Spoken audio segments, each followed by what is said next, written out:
गच्छामि।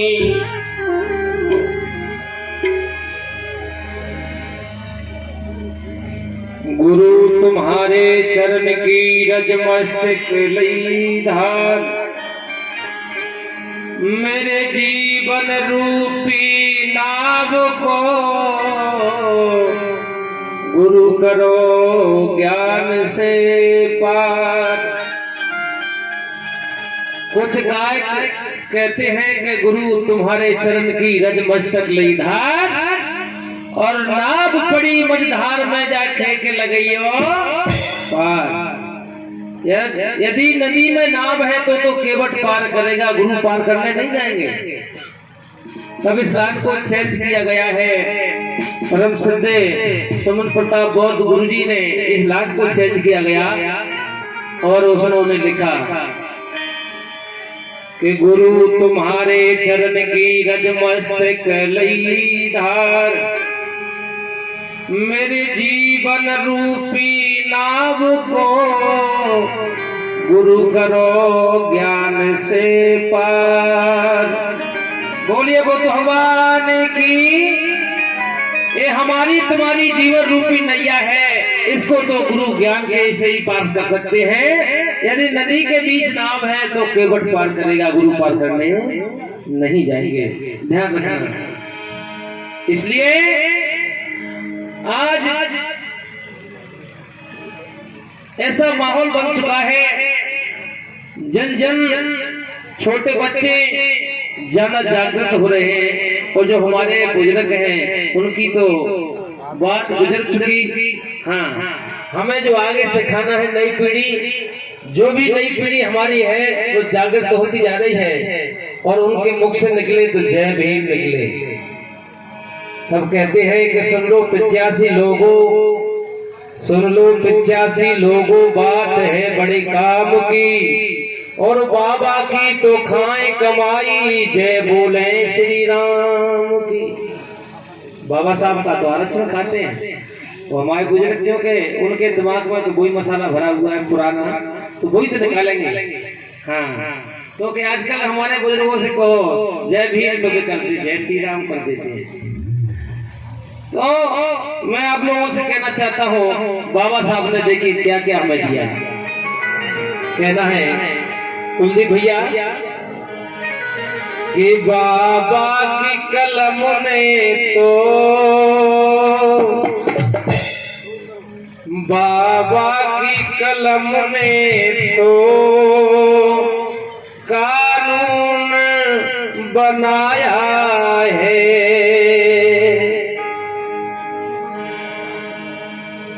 बाबा की कलम ने तो कानून बनाया है। बाबा की कलम ने तो कानून बनाया है।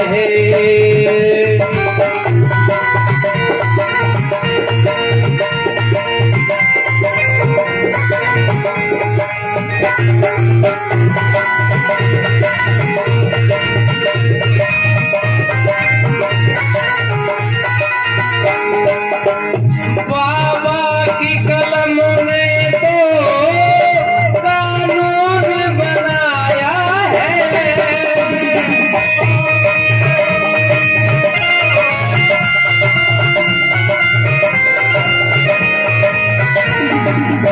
बाबा साहब की कलम ने क्या बनाया, जिससे भारत देश चल रहा है। हम सबको हक अधिकार मिल रहा है, चाहे वो किसी भी समाज का हो। बाबा की कलम ने तो कानून बनाया है।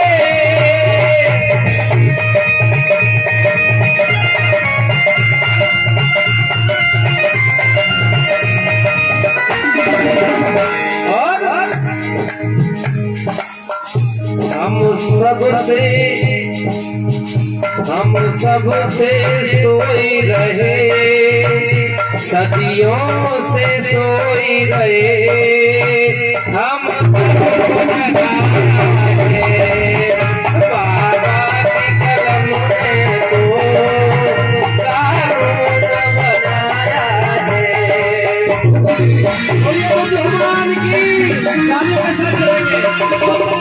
चलते हुए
एक बार सभी से निवेदन करूंगा तो जो हमारे म्यूजिक वाले भाई हैं तीनों बहुत अच्छा बजा रहे हैं, इनके लिए जोरदार तालियां हो जाएं, क्योंकि गायक को इन लोगों से जिंदा रहता है।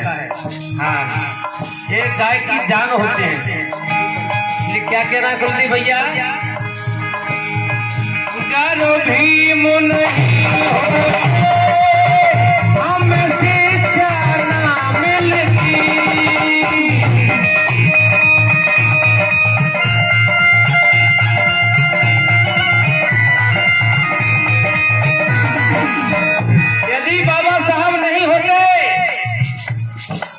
अगर बाबा साहब इस धरती पर, इस पृथ्वी पर, इस भारत देश में नहीं आए होते मेरे धर्म बंधुओं, तो हमारा तुम्हारा पता नहीं क्या होता, कहीं हम धूल में पड़े होते, धूल में। इसलिए कहना क्या है, गानो भीम नहीं हो हमें शिक्षा ना मिलती,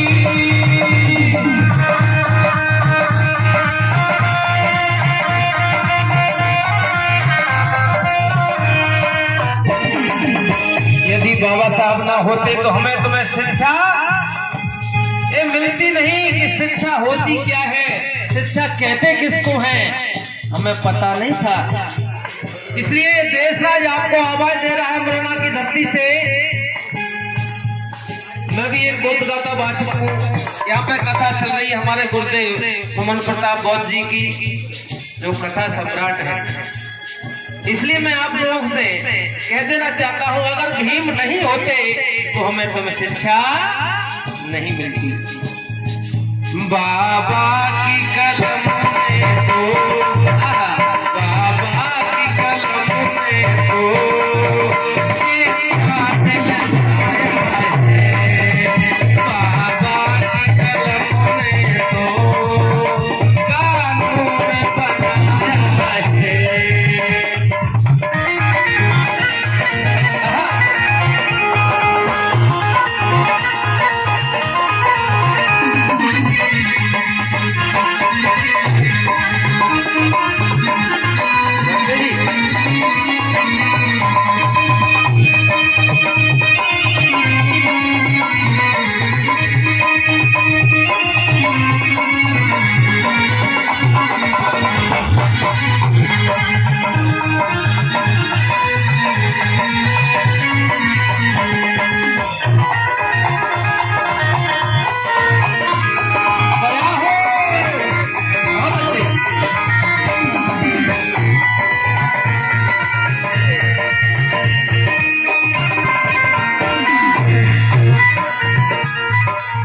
कहना है,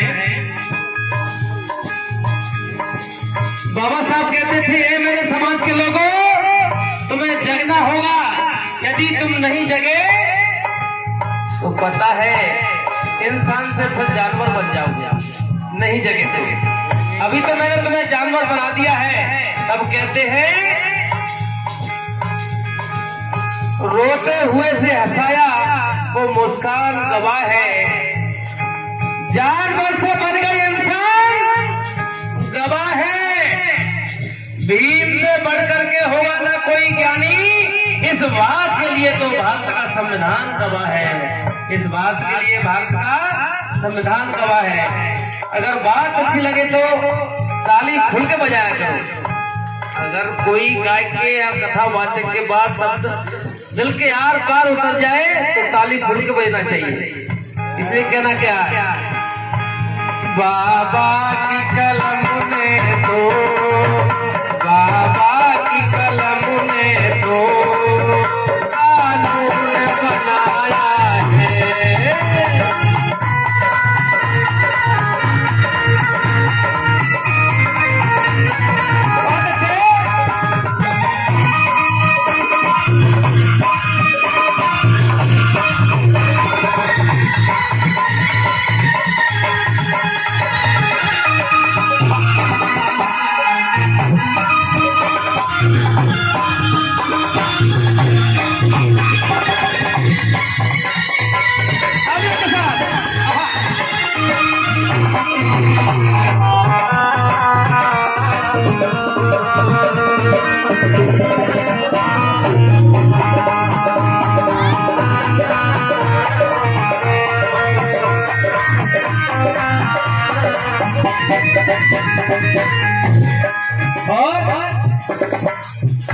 गर भीम नहीं होते अधिकार नहीं मिलते,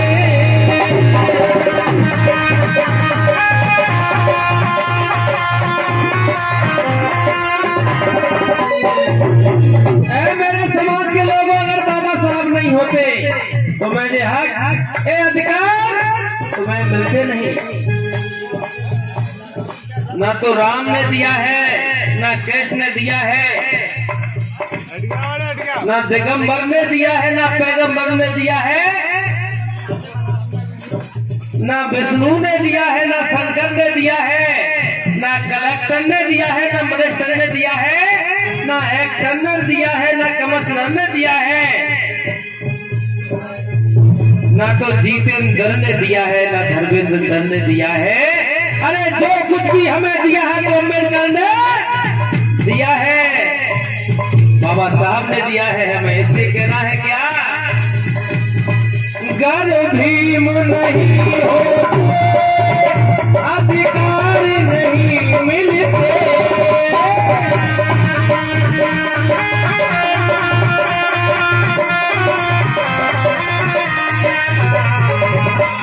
बाबा की कलम में तो, बाबा की कलम में तो अधिकार दिखाया है, बाबा की कलम में तो कानून बनाया है।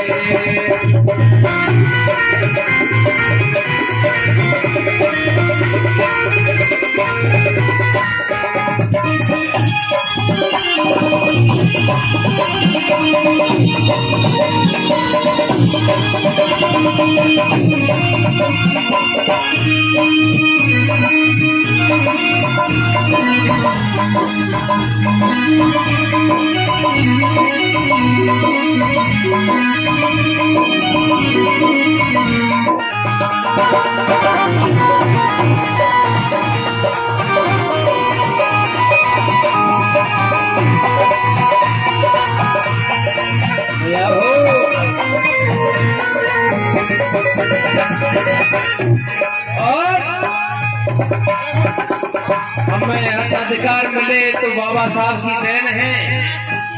इसलिए तो कश्मीर से लेकर के कन्याकुमारी तक बाबा साहब के फैन हैं। पूरा भारत देश का विदेशों तक बाबा साहब का नाम है, तो दुनिया में करके गए ऐसा काम है। इसलिए मैं आप लोगों से कह देना चाहता हूँ, ये देशराज आपको आवाज देना है कोरोना की धरती से। क्या गर भीम नहीं होते तो क्या नहीं मिलता, बाबा साहब नहीं होते तो पता क्या नहीं मिलता। सुनना बड़े ध्यान से, गर भीम नहीं होते हमें पानी नहीं मिलता,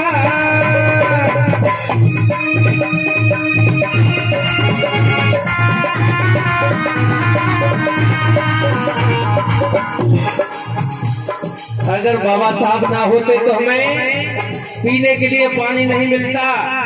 ये तुम्हारे गिलास में पानी कैसे आया, ये तुम्हारे फ्रिज का पानी कैसे आया, ये बाबा साहब का त्याग है, ये बाबा साहब का बलिदान है। बाबा साहब ने खून के आंसू बहाए और माता रमाबाई ने एक साड़ी पहन करके पूरा जीवन निकाल दिया। 1935 में माता रमाबाई खत्म हो गई। जब बाबा साहब बहुत दुखी हुए, कहने लगे मेरे एक नहीं 4-4 संतानें चली गई और मेरी जीवन संगनी चली गई, अब मैं बहुत दुखी हूँ। तो बाबा साहब रो रहे थे। तो बाबा साहब ने एक विचार पौधा बाबा साहब के दिमाग में कि मुसलमान जब कुतुब मीनार बड़े बड़े उनको देखते हैं तो वे गर्व से सीना चौड़ा हो जाता है मुसलमानों का। जैसे ही अलग अलग धर्म के अलग अलग बने हैं तो वे गर्व की बात करते हैं। लेकिन मैं अपने समाज के लिए ऐसा कोई काम नहीं कर पाया अभी तक, लेकिन काम ऐसा मुझे करना है जैसे मेरे समाज के लोग मेरे ऊपर गर्व करें और सर उठा करके जी सके। तब बाबा साहब ने कहा, विचार कोना दिमाग में कि मुझे वो काम करना है जो किसी ने नहीं किया। तो बाबा साहब के सेक्रेटरी थे नानक चंद्र रत्तू, और एक भाऊ नाम के उनके पास आए और बाबा साहब से बोले, बाबा साहब आप जाना डिफेंस में बन जाओ, जाना दुखी मत हो, तुम तो साधारण व्यक्ति नहीं हो, तुम तो एक बहुजनों की जान हो, एक बहुजनों की शान हो। तुम्हारा एक बच्चा नहीं, ये पूरा भारत देश तुम्हारा बच्चा है, पूरा परिवार है। इसलिए बाबा साहब आप ज्यादा दुखी मत हो। इसलिए गर्व भीम नहीं होते,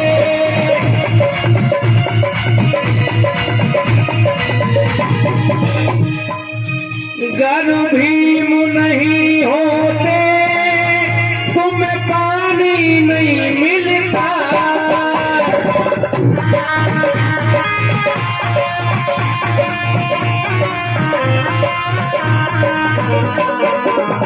बाबा की कलम में तो बाबा साहब ने महाकाल पे जाकर के संघर्ष किया और बाबा साहब के सर में एक लाठी लगी तो खून टपका तालाब में। लेकिन बाबा साहब ने कहा, ये मेरा खून बेकार नहीं जाएगा, आज के बाद मैं वादा करता हूं तुम्हें कोई तालाब से पानी पीने के लिए रोकेगा नहीं, ये मेरा वादा है। पानी तो तुम्हें पीना था लेकिन स्वच्छ पानी।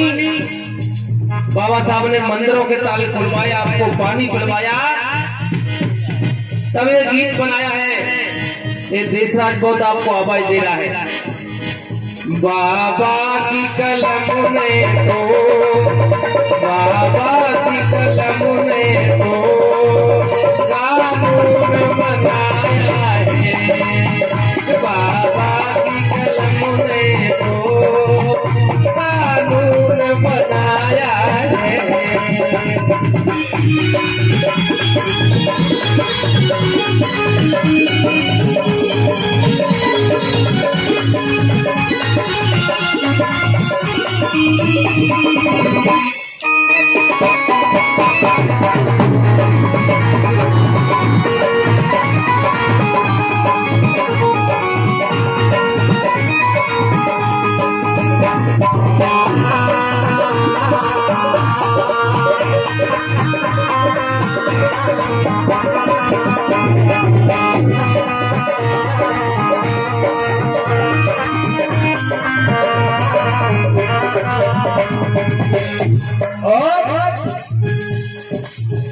गर्व भीम नहीं होते, संविधान कौन लिखता।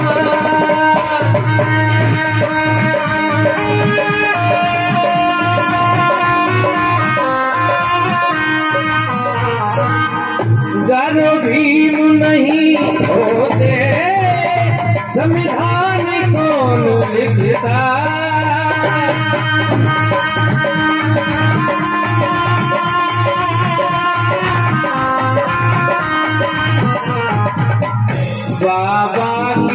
कलम ने तो, बाबा की कलम ने तो संविधान बनाया है। बाबा की कलम ने तो कानून बनाया है।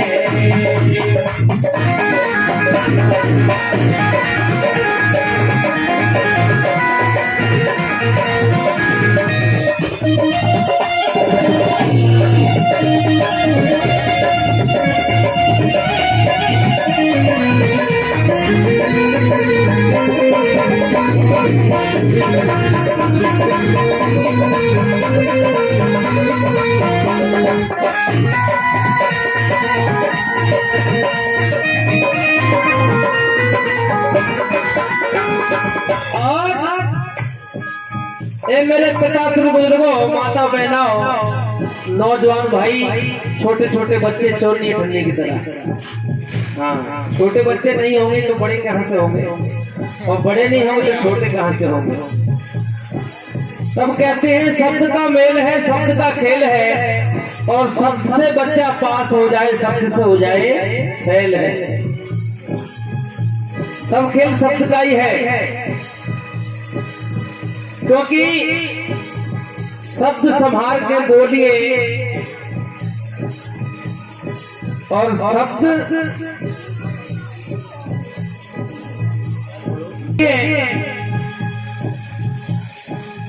आपको सोचने समझने की बात बता रहा हूं। सुनना एक एक शब्द को, कि जीवन जीना आसान नहीं होता। जीवन जीना आसान नहीं होता, और बिना संघर्ष के कोई महान नहीं होता। बाबा साहब ने कितना संघर्ष किया तब बाबा साहब महान बने। जीवन जीना आसान नहीं होता, और बिना संघर्ष के कोई महान नहीं होता, और बिना गुरु के ज्ञान नहीं होता। इसलिए ये बाबा साहब ने,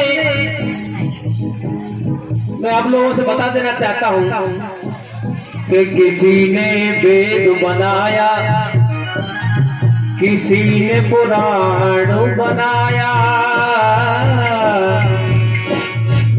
किसी ने वेद बनाया, किसी ने पुराण बनाया, किसी ने गीता बनाई, और किसी ने पुराण बनाया। बाबा साहब ने ना तो गीता बनाई, ना कुरान बनाया, ना वेद लिखा, ना पुराण बनाया। अरे बाबा साहब ने इस भारत देश का संविधान बनाया, जिससे हमारा तुम्हारा पूरे भारत देश का संचालन हो रहा है। आज मोदी जी बैठे हैं तो ये वेद पुराण की देन नहीं, ये संविधान की देन है, तब मोदी जी कुर्सी पर बैठे हैं। हाँ? मैंने कल भी बोला था, आज भी बोल रहा हूँ, जब मोदी जी ने लॉकडाउन लगाया तो 33 करोड़ देवी देवताओं में से कौन सी देवता में ताकत नहीं थी कि लॉकडाउन को खोल दे। कहाँ मर गए सब के सब 33 करोड़। एक भी देवता में ना देवी में इतनी ताकत नहीं निकली कि मोदी के पेट में पील सकते हैं। मंदिरों के ताले डलवा दिए, तो बताओ ताकत किस में ज्यादा है, सत्ता में या भगवान में? हाँ, सत्ता के कुछ पत्ता नहीं हिलेगा। इसलिए तो मैं आप लोगों को समझा रहा हूँ, जो मौका है आज का दिन है और कल का दिन है, एक एक शब्द ध्यान से लो, और ध्यान से ही आपको ग्रहण करना है, आपके जीवन में उतारना है, और आपको बदलाव करना है मेरे धम बंधु। बाबा की कलम ने तो, बाबा की कलम ने तो कानून बनाया है। बाबा की कलम ने तो कानून बनाया है।